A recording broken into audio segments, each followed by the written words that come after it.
अस्सलाम वालेकुम।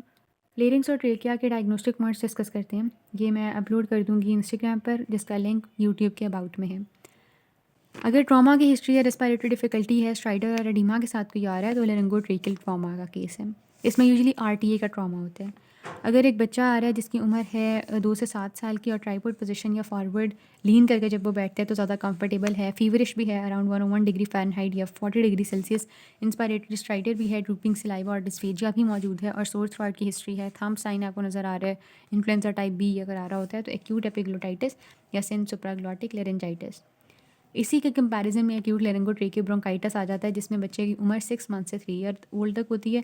इसके अंदर डिस्फेजिया नहीं है, डिस्निया है, फीवर उतना ज़्यादा नहीं है, इंस्पिरेटरी स्ट्राइडर भी है, बार्किंग सील कफ होती है जो कि ऊपर नहीं थी और स्टीपल साइन होता है और ये पैरा इन्फ्लुएंजा 1 या 2 करा रहा होता है। उसके बाद टीबी लेरिंग्स, जो कि हिस्ट्री जो आएगी पेशेंट की वो सिंस मंथ्स होगी।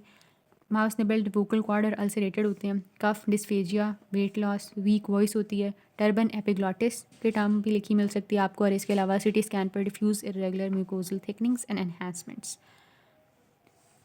लेरिंगोमलेशिया की अगर बात करें तो इसमें बर्थ से लेकर 2 साल तक का बच्चा प्रेजेंट कर सकता है। स्ट्राइडर स्लीपिंग या क्राइंग पर इंक्रीज़ करता है, जबकि प्रोन पोजीशन में बच्चे को जब लटाएं तो सबसाइड कर जाता है। नॉर्मल क्राई होती है और एपिग्लॉटिस ओमेगा साइन बना रहा होता है।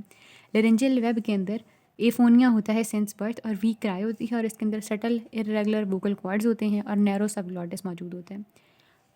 रिकरेंट लेरेंजियल नर्व के अंदर अगर तो यूनिलेटरल उसका पैरालिसिस है तो मीडियन या पैरामीडियन के अंदर वोकल कॉर्ड्स होते हैं पोजीशन में।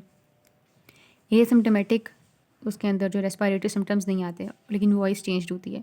यही चीज़ अगर बायलेटरल हो तो डिस्निया स्ट्राइडर होता है और वॉइस गुड होती है और हिस्ट्री ऑफ थायराइडेक्टमी के अंदर recurrent laryngeal nerve bilateral paralysis हो जाता है।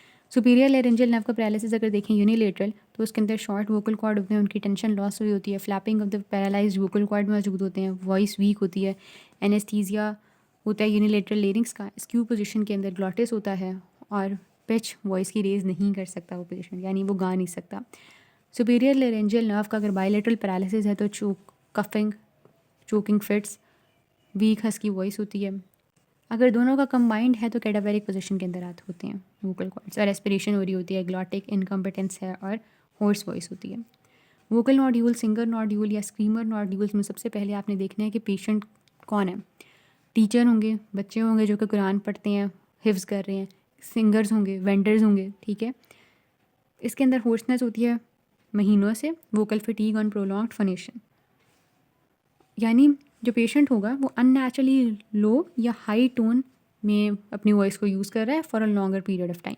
जुवेनाइल पेपिलोमाटोसिस, इसको सिन रेस्पिरेटरी पेपिलोमाटोसिस भी कहते हैं। 3 से 5 ईयर ओल्ड का बच्चा होता है, होर्सनेस होती है, एफोनिया होता है, स्ट्राइडर है, पिंक ग्रेप लाइक मैस जो कि इन्वॉल्व करा है ग्लॉटिस और सब सुप्राग्लॉटिक पार्ट को।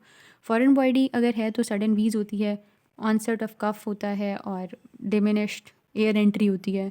इस तरह भी हो सकता है कि क्रॉनिक कफ है, क्रॉनिक इन्फेक्शन बार बार हो रही है 3 माह से बच्चे को, साइनोसिस है, इंटेंस रेस्पिरेटरी स्ट्राइडर है।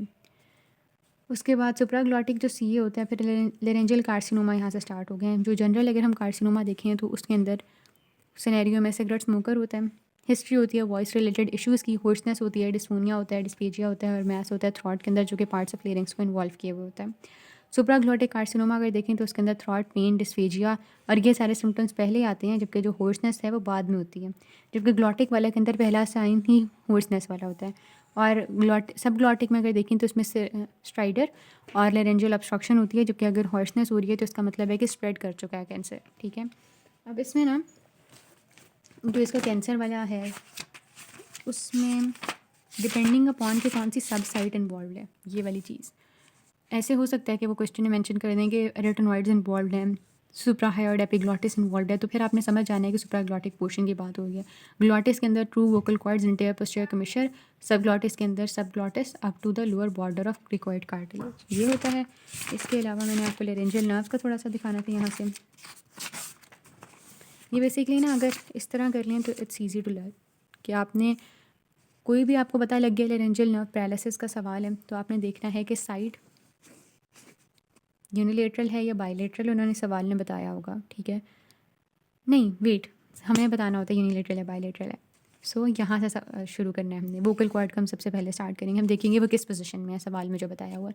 फिर हम देखेंगे कि रेस्पिरेटरी सिम्टम्स क्या आ रहे हैं पेशेंट को, और फिर हम उसकी वॉइस देखेंगे, और फिर हम उन्हें बताएंगे कि भाई कौन सी नर्व का पैरालिसिस है और यूनिलेटरल है या बायलेटरल है। और इसके अंदर ये जो थायराइडेक्टमी वाला है वो रिकरेंट लेरेंजियल नर्व के साथ यूजली उसके सवाल में मेंशन किया होता है। ठीक है, न्यूराइटिस या कोई सर्जिकल ट्रॉमा इसके केस में होता है, बायलेटरल एब्डक्टर पैरालिसिस के केस में।